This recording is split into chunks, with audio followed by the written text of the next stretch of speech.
Well, hey guys, Pastor Justin here, and one of the things I wanted to share with you today is about a question that I get asked a lot. Maybe you've been asked it as well, but the question is why? Why does God allow pain and suffering? Why do bad things happen to good people? And it's a question that we all wrestle with. And the why question is important, and I'm not trying to downplay that. And so we're all going to have those why questions when things happen that we don't understand.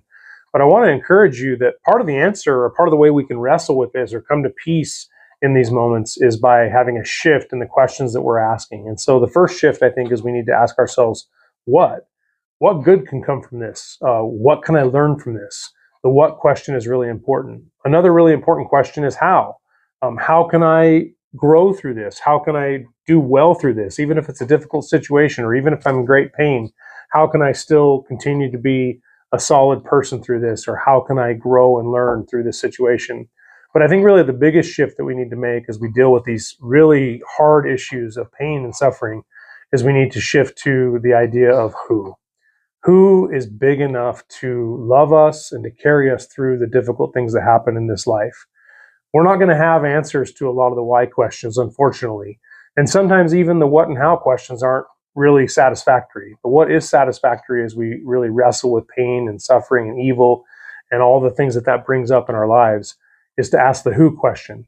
Who is big enough to carry me through this and to love me through this? And in the Bible, in the Old Testament, we see Job actually was a man who was a righteous man, and he suffered greatly. He didn't know why he was suffering. And he actually said, I want an audience with God. I want to basically tell God he's not doing right by me. And God shows up and he doesn't answer any of the why questions. He never really gives Job an answer at all as to why he went through what he went through.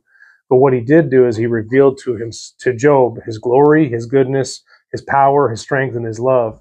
And at the end of that revelation, Job had a who question that was answered, and he knew that that God was the one who was able to carry him through his pain and his suffering, and who was a big enough God to walk with him and be with him even in the hard times. I hope that's helpful for you guys. It's not a complete, perfect answer, but I hope it's helpful as you wrestle with this issue in your lives. God bless you guys, and talk to you soon.